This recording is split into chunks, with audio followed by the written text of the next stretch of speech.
Civilians में आपका स्वागत है। आज हम लोग साइंस का आखिरी चैप्टर जो कि फिजिक्स का है, साउंड चैप्टर, उसको ख़त्म करेंगे और इसी के साथ हम लोग का पेपर 6 पूरी तरीके से ख़त्म हो जाएगा। हालांकि हम लोग साउंड का PDF टेलीग्राम ग्रुप में दे चुके हैं और इसके साथ ही साथ हम लोग हिस्ट्री का, पॉलिटी का, एडमिनिस्ट्रेशन का, इकोनॉमिक्स के सारे सेक्शन हो गए। इसके अलावा साइंस का हम लोग सारा PDF ग्रुप में दे चुके हैं। बचा है हम लोग का ज्योग्राफी का, तो ज्योग्राफी का PDF भी हम लोग एक बार में आज से कल के बीच में उसको दे देंगे। तो चलिए शुरू करते हैं आज की क्लास को। तो चैप्टर 4 है हम लोग का, जो कि सेक्शन A के अंतर्गत है। सेक्शन A फिजिक्स के अंतर्गत चैप्टर 4 करेंगे हम लोग। इसमें क्या है, ध्वनि की अवधारणा एवं प्रकृति, जिसमें कि तरंगदैर्घ्य, आवृत्ति, अवस्रव्य एवं पराश्रव्य ध्वनियाँ, पराश्रव्य ध्वनिया की विशेषताएं और कुछ अनुप्रयोग। तो ये हम लोग का सिलेबस से मेंशन, तो हम लोग बिल्कुल सिलेबस के अकॉर्डिंग ही सारा चीज़ करते आए हैं और आज भी हम लोग वैसे ही करेंगे। तो अगर हम लोग यहाँ पे देखेंगे क्वेश्चन का, तो क्वेश्चन हम लोग का 11th JPSC में पूछा गया है और same to same question exactly 6 JPSC में भी पूछा गया था। तो क्वेश्चन क्या है कि अपस्रव्य एवं पराश्रव्य ध्वनियाँ क्या है, प्रकृति में अपस्रव्य ध्वनि के स्रोतों के नाम लिखिए, पराश्रव्य ध्वनि की विशेषताओं एवं उपयोगों का वर्णन करें, जो कि 6th JPSC में पूछा गया और डिट्टो क्वेश्चन 11th JPSC में पूछा गया है। यानी कि JPSC में जो रिपीटेशन देखने को मिलता है वो चीज़ हम लोग का साइंस में भी देखने को मिला। अब अगर सिलेबस को अगर हम लोग एक बार देखते हैं तो यहाँ पे क्या है हम लोग का, ये देखिए, अवस्रव्य एवं पराश्रव्य ध्वनियाँ, पराश्रव्य ध्वनि की विशेषताएं और कुछ अनुप्रयोग, ये सिलेबस है। क्वेश्चन क्या पूछा गया है, वही कि अवस्रव्य एवं पराश्रव्य ध्वनियाँ क्या है और प्रकृति में अपस्रव्य ध्वनि के स्रोतों का नाम लिखिए और साथ ही साथ क्या है, पराश्रव्य ध्वनि की विशेषता क्या है और उपयोग क्या है। तो जो सिलेबस में यहाँ पे दिया गया था कि विशेषता और अनुप्रयोग प्लस इसका जो डेफिनेशन है, सेम टू सेम वही क्वेश्चन हम लोग का 11th JPSC में और 6th JPSC में पूछा गया है।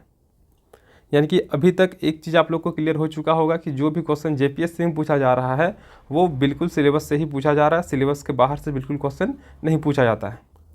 तो चलिए अब शुरू करते हैं इसका आंसर को। तो क्वेश्चन सबसे पहले क्या है कि अपस्रव्य ध्वनि और पराश्रव्य ध्वनियाँ क्या है। तो अपस्रव्य ध्वनि या फिर अवस्रव्य ध्वनि, जिसको हम लोग सुन नहीं पाते हैं, इंफ्रासोनिक साउंड जिसको बोलते हैं हम लोग, तो 20 हर्ट्ज से नीचे की आवृत्ति वाली ध्वनि को अपस्रव्य ध्वनि कहते हैं। इसे मनुष्य नहीं सुन सकते हैं। तो ध्वनि 3 प्रकार का हो, जैसे कि यहाँ पे एक हो गया हम लोग का अवस्रव्य तरंग हो गया, एक श्रव्य तरंग हो गया और एक हम लोग का पराश्रव्य तरंग हो गया। तो अवस्रव्य तरंग क्या हो जाएगा, जिसको हम लोग सुन नहीं सकते हैं, यानी कि वैसे तरंग जो कि 20 हर्ट्ज से नीचे होगा। श्रव्य तरंग जिसको हम लोग सुन सकते हैं, यानी कि वैसे तरंग जो कि 20 हर्ट्ज से 20,000 हर्ट्ज के बीच में होगा, तो उसको हम लोग श्रव्य तरंग बोलते हैं या फिर श्रव्य ध्वनि बोलते हैं। फिर पराश्रव्य तरंगे, यानी कि वैसे तरंग जो कि 20,000 हर्ट्ज से अधिक आवृत्ति वाले तरंग होते हैं, तो उसको हम लोग पराश्रव्य तरंग या फिर पराश्रव्य ध्वनि बोलते हैं। लेकिन क्या होता है कि जो पराश्रव्य तरंग होता है इसको मनुष्य के द्वारा सुना नहीं जा सकता है। हालांकि कुछ कुछ जानवर जैसे कुत्ता हो गया, बिल्ली हो गया, चमगादड़, इनके द्वारा ये आराम से इसको सुन सकते हैं। तो इस क्वेश्चन में 2 चीज़ पूछा गया, अपस्रव्य ध्वनि और पराश्रव्य ध्वनि क्या है। तो अपस्रव्य ध्वनि या फिर अवस्रव्य ध्वनि दोनों सेम है। तो वैसी ध्वनि जिसको हम लोग, यानी कि मनुष्य सुन नहीं सकता है, तो 20 हर्ट्ज से नीचे की आवृत्ति वाली ध्वनि को क्या बोलते हैं हम लोग, अवस्रव्य ध्वनि कहते हैं। इसको मनुष्य सुन नहीं सकता है। इन तरंगों की तरंगदैर्घ्य अधिक होती है और उन्हें बहुत बड़े आकार के स्रोतों से उत्पन्न किया जा सकता है, जैसे कि ज्वालामुखी हो गया, भूस्खलन हो गया या फिर उल्कापिंड हो गया। तो ये सब स्थिति में क्या होता है, अवस्रव्य ध्वनि उत्पन्न होता है। फिर आता है पराश्रव्य ध्वनि, यानी कि अल्ट्रासोनिक वेव्स, अल्ट्रासोनिक साउंड। तो अल्ट्रासोनिक साउंड क्या हो जाएगा, जिसको मनुष्य सुन नहीं सकता है। ये भी जो ध्वनि है इसको भी हम लोग सुन नहीं सकते हैं। तो इसमें क्या होता है कि 20,000 हर्ट्ज से 20,000 हर्ट्ज से अधिक आवृत्ति वाले तरंगों को क्या बोलते हैं हम लोग, पराश्रव्य ध्वनि बोलते हैं। इन्हें मनुष्य के कान के द्वारा सुना नहीं जा सकता है, परंतु कुछ जानवर जैसे कुत्ता, बिल्ली, चमगादड़ इत्यादि इन्हें सुन सकते हैं। तो ये हो गया 2 डेफिनेशन, अपश्रव्य ध्वनि और पराश्रव्य ध्वनि। एक होता है श्रव्य ध्वनि जो कि 20 हर्ट्ज से लेकर 20,000 हर्ट्ज के बीच में एग्जिस्ट करता है, यानी कि 20 हर्ट्ज से 20,000 हर्ट्ज के बीच जो तरंग होते हैं उनको हम लोग सुन सकते हैं। तो वही क्या कहलाता है हम लोग का, श्रव्य तरंगे या फिर श्रव्य ध्वनि कहलाती है। तो क्वेश्चन का पहला पोर्शन हम लोग का जो अवस्रव्य और पराश्रव्य ध्वनि का जो डेफिनेशन था वो क्लियर होता है। अब है प्रकृति में अपश्रव्य ध्वनि के स्रोतों का नाम लिखिए। यानी कि प्रकृति में अपश्रव्य ध्वनि, यानी कि जिसको हम लोग सुन नहीं सकते हैं, 20 हर्ट्ज से नीचे वाली आवृत्ति वाली ध्वनि, तो उसके प्राकृतिक स्रोत क्या क्या है उसको देखते हैं। तो जैसे कि क्या हो गया हम लोग का, ज्वालामुखी से अपश्रव्य ध्वनि उत्पन्न होती है जिसको हम लोग सामान्यतः सुन नहीं सकते हैं। फिर आगे है हिमस्खलन हो गया, भूकंप हो गया, तो इसके दौरान भी क्या होता है, अवस्रव्य ध्वनि का उत्पन्न होता है। और धातव्य है कि पशु पक्षी इस ध्वनि को सुनने में सक्षम होते हैं। यही कारण है कि किसी भी ऐसी आपदा के आने से पहले पशु पक्षी विभिन्न हलचल करने लगते हैं। यानी कि कोई भी भूकंप आता है, ज्वालामुखी आता है, तो जानवर जो होते हैं वे उनको सुन पाते हैं। तो ऐसी स्थिति में वे दौड़ना शुरू कर देते हैं। या फिर देखे होंगे कि जब पानी गिरना रहता है, मौसम खराब होता है, तो उससे पहले जो जितने जानवर होते हैं वो भागना शुरू कर देते हैं, क्योंकि उन सभी को ये सारी ध्वनियाँ सुनाई देती है, लेकिन मनुष्य इसको सुन नहीं सकता है। तो हिमस्खलन हो गया, भूकंप हो गया, तो इन सभी स्थितियों में क्या होता है, हम लोग का अवस्रव्य ध्वनि उत्पन्न होती है। या फिर अंतरिक्ष में अगर कोई उल्कापिंड का घटना होता है, तो इसके उस समय भी क्या होता है, हम लोग का अवस्रव्य ध्वनि ही उत्पन्न होती है। महासागरीय तूफान व लहरें आदि के उत्पन्न होने पर भी अवस्रव्य ध्वनियाँ निकलती है। और विभिन्न प्रकार के जानवर जैसे कि व्हेल हो गया, राइनो हो गया, हाथी हो गया, शेर हो गया आदि अवस्रव्य ध्वनि का उपयोग एवं उत्पादन दोनों करते हैं। तो ये हो गया हम लोग का प्रकृति में जो अवस्रव्य ध्वनि के उत्पन्न होने के स्रोत हैं। अब आगे है हम लोग का पराश्रव्य ध्वनि की विशेषताओं एवं उपयोग का वर्णन करें। यानी कि अब पराश्रव्य ध्वनि की विशेषता को बताना है और उसका क्या क्या उपयोग है उसके बारे में हम लोग को यहाँ पे बताना है। तो पराश्रव्य ध्वनि या फिर इसी को हम लोग पराध्वनि बोलते हैं। तो इसकी प्रमुख विशेषता क्या हो सकता है, तो पराश्रव्य ध्वनि अति उच्च आवृत्ति की ध्वनि तरंगे होती है, जिसकी आवृत्ति 20,000 हर्ट्ज से अधिक वाली होती है। ये लघु तरंगदैर्घ्य वाले तरंग है। यानी कि अगर 1 सेकंड में 20,000 तरंग उत्पन्न होता है, तो सिंपल सा बात है कि इसका जो तरंगदैर्घ्य होगा, जो वेवलेंथ होगा, वो क्या होगा, काफ़ी शॉर्ट होगा। अपने लघु तरंगदैर्घ्य के कारण ये तरंगे बहुत छोटी वस्तुओं से टकराकर वापस परावर्तित हो जाती है। और यही कारण है कि हम लोग जो पराध्वनि है या फिर पराश्रव्य ध्वनि है, उसका प्रयोग बहुत सारे दरारों का पता लगाने के लिए करते हैं, या फिर अन्य जगहों पर भी करते हैं, जिसका अनुप्रयोग में हम लोग उसको डील करेंगे। ये तरंगे 1 सेंटीमीटर से भी कम आकार की वस्तुओं का पता लगा सकती है। और अल्ट्रासाउंड बीमा अत्यधिक दिशात्मक होती है, अतः इसे किसी भी लक्ष्य की ओर लक्षित किया जा सकता है। यानी कि जो हम लोग का पराश्रव्य तरंग होता है वो बिल्कुल एक दिशा में ही हम लोग का ट्रैवल करता है, जिसकी वजह से किसी टारगेट की ओर हम लोग इसको भेज सकते हैं और हम लोग उसके बारे में जानकारी पता कर सकते हैं। पराश्रव्य तरंग लंबी दूरी पर अविचलित रहती है। यानी कि ये लंबा दूरी ट्रैवल करता है, तो ऐसे स्थिति में ये तरंगे विचलित नहीं होती है। तो ये सारा चीज़ क्या हो गया, हम लोग का पराश्रव्य ध्वनि या फिर पराध्वनि की विशेषताएँ होगी। अब हम लोग पराश्रव्य ध्वनि की अनुप्रयोग के बारे में देखते हैं। तो पराश्रव्य ध्वनि का प्रयोग कई अलग अलग क्षेत्रों जैसे कि नेविगेशन हो गया, चिकित्सा के क्षेत्र में हो जाएगा, जैसे कि अल्ट्रासोनोग्राफी, इमेजिंग, सफाई, मिश्रण, संचार परीक्षण आदि में किया जाता है। प्रकृति में भी चमगादड़ आदि जीव अपने शिकार एवं बाधाओं की पहचान के लिए पराश्रव्य तरंगों का उपयोग करते हैं।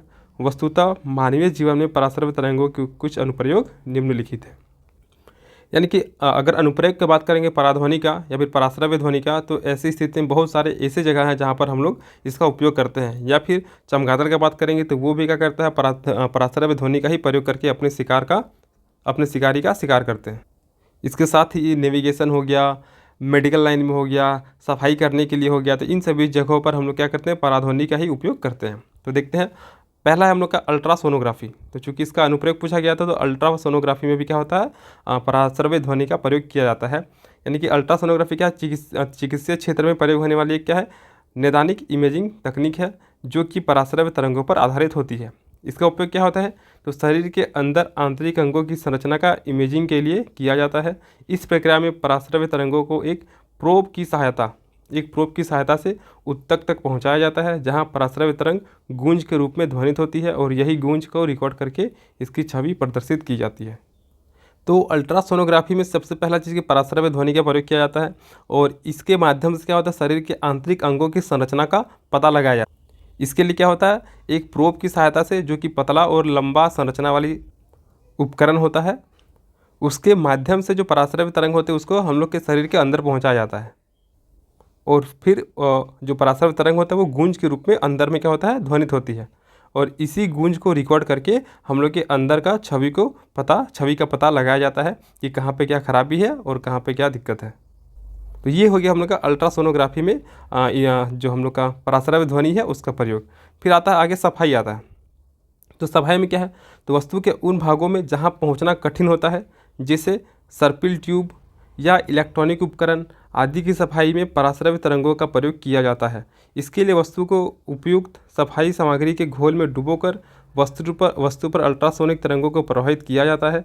परिणाम स्वरूप अति उच्च आवृत्ति की तरंगें उत्पन्न होती है जो वस्तु की सतह से गंदगी और तेल आदि के परतों को अलग कर देती है। यानी कि बहुत सारे ऐसे जगह है जहाँ पर हम लोग पहुँच नहीं पाते हैं, जैसे कि हम लोग का सर्पिला ट्यूब हो जाएगा या फिर इलेक्ट्रॉनिक उपकरण होगा जिसके अंदर हम लोग सफाई नहीं कर सकते हैं। तो ऐसे स्थिति में सबसे पहले उस उपकरण को हम लोग क्या करेंगे, जो सफाई सामग्री होगा उसके घोल में डुबा देंगे।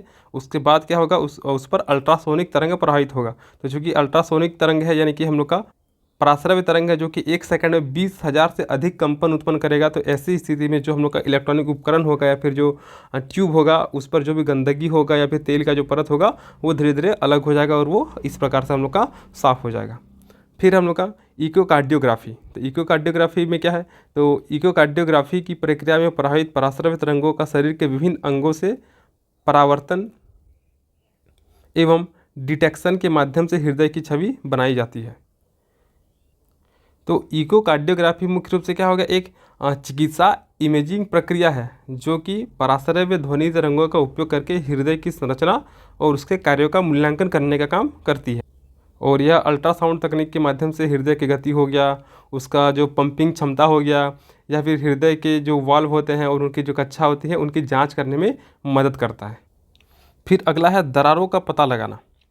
तो बड़ी बड़ी संरचनाओं जैसे इमारतों एवं पुल आदि को बनाने में उपयोग होने वाली उपयोग होने वाले धातुओं के घटकों में दरारों का पता लगाने के लिए अल्ट्रासाउंड तरंगों का उपयोग किया जाता है।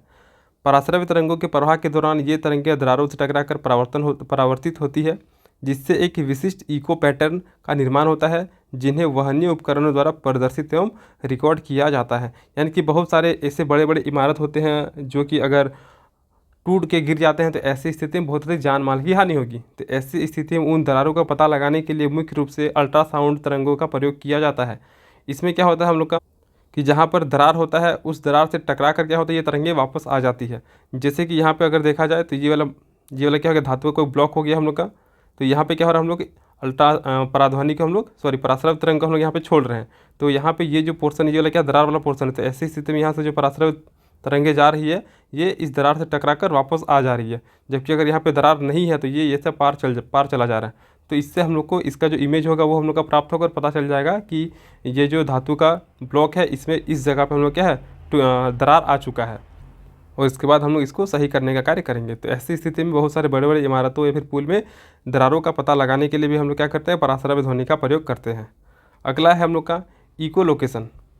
तो वह प्रक्रिया जिसमें ध्वनि तरंगों एवं गूंज का उपयोग करके वस्तुओं का स्थान निर्धारित करने में किया जाता है, जैसे कि चमगादड़, डॉल्फिन, वेल तथा कुछ पक्षी आदि इको लोकेशन का उपयोग नेविगेट करने तथा अंधेरे में भोजन का पता लगाने में करते हैं।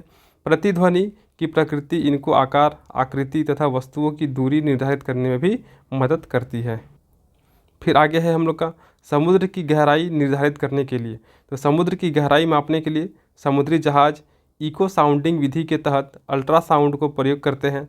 जहाज पर लगे ट्रांसमीटर द्वारा पराश्रव्य तरंगों को समुद्र के तल की ओर भेजा जाता है, जो रिसीवर को प्रतिध्वनि के रूप में प्राप्त होता है। तो हम लोग पढ़े भी थे कि जो हम लोग का पराश्रव्य ध्वनि होता है वो अपने मार्ग से विचलित नहीं होता है। तो ऐसी स्थिति में जो जहाज होते हैं, बड़े बड़े जहाज, वहाँ पे क्या होता है, पराश्रव्य तरंग को समुद्र के तल की ओर भेजा जाता है, जो कि रिसीवर को प्रतिध्वनि यानी कि इको के रूप में प्राप्त होता है। यानी कि जो तरंग हम लोग भेज रहे हैं वो वापस टकरा कर आ रहा है, तो उसको क्या करता है, फिर से रिसीवर रिसीव करता है। संकेतों के माध्यम के समयांतराल से समुद्र की गहराई का अनुमान लगाया जा सकता है। अब जो हम लोग पराश्रव्य तरंग को भेजे हैं तो उसको जाने में कितना समय लग रहा है और आने में कितना समय लग रहा है, तो इन सभी का प्रयोग करके हम लोग कैलकुलेट करके पता लगा सकते हैं कि समुद्र का गहराई कितना है। जैसे कि सोनार, तो sound navigation and ranking technique है। इसमें भी क्या होता है, ध्वनि की इसी तकनीक का प्रयोग समुद्र की सतह या फिर उसके नीचे वस्तुओं जैसे कि सबमरीन आदि के साथ नेविगेट करने, उससे संवाद करने तथा उनका पता लगाने में किया जाता है। यानी कि इससे मुख्य रूप से क्या होता है, पराश्रव्य तरंगों को छोड़ा जाता है। अगर नीचे में कोई हम लोग का नीचे में अगर कोई सबमरीन है तो ऐसी स्थिति में वे तरंगे उनसे टकराती है और टकरा कर वापस लौटती है, जिसकी वजह से हम लोग को एक इमेज प्राप्त होता है। कैलकुलेट करके हम लोग इमेज निकालते हैं, जिससे पता चल जाता है कि जो समुद्र के नीचे सबमरीन है या नहीं है, तो उससे संबंधित हम लोग जानकारी प्राप्त कर सकते हैं। फिर है नेत्रहीन जनों के चश्मों में। तो पराश्रव्य तरंगों के उपयोग में नेत्रहीन जन यानी कि जिनके पास आँख नहीं है या फिर जो देख नहीं पा रहे हैं, तो नेत्रहीन जनों के जीवन को थोड़ा आसान बनाया जा सकता है। चूँकि नेत्रहीन व्यक्ति की पराश्रव्य तरंगों के प्रति संवेदनशीलता एक सामान्य व्यक्ति की भांति उच्च होती है। चूँकि वे देख नहीं सकते हैं तो ऐसी स्थिति में सुनने पर अत्यधिक ध्यान देते हैं। तो जो नेत्रहीन व्यक्ति होते हैं उनका पराश्रव्य तरंग की प्रति संवेदनशीलता होती है वह वैसे व्यक्ति जो देख सकते हैं फिर सामान्य व्यक्ति की तुलना में काफ़ी ज़्यादा उच्च होता है। अतः एक ऐसे चश्मे को बनाया गया है जिससे पराश्रव्य तरंगों को उत्पन्न एवं संग्रहित करने के लिए ट्रांसमीटर एवं रिसीवर चश्मे पर लगे होते हैं। यानी कि अब क्या हुआ कि एक चश्मा बना दिया गया जिसकी वजह से क्या होता है पराश्रव्य तरंग उससे निकलता है और उस पर क्या होता है एक ट्रांसमीटर होता है और एक रिसीवर होता है जो कि चश्मे पर ही लगा हुआ होता है तथा ये वस्तुओं को दूरी के आधार पर प्रतिध्वनि संबंधित व्यक्ति के कानों में गूंजती है। तो ऐसे में क्या होगा, ये जो चश्मा होगा ये पराश्रव्य तरंगों को छोड़ेगी फिर उसको रिसीव करेगी। अगर आगे मान लीजिए कि कोई दीवार है तो ऐसी स्थिति में जो पराश्रव्य तरंग है वो उससे टकरा कर वापस आ जाएगा और उसके कानों में गूंजेगा। तो ऐसे में जो नेत्रहीन व्यक्ति उसको समझ में आ जाएगा कि आगे में क्या है, दीवार है। तो ऐसी स्थिति में उसके जीवन को थोड़ा सा आसान बनाया जा सकता है।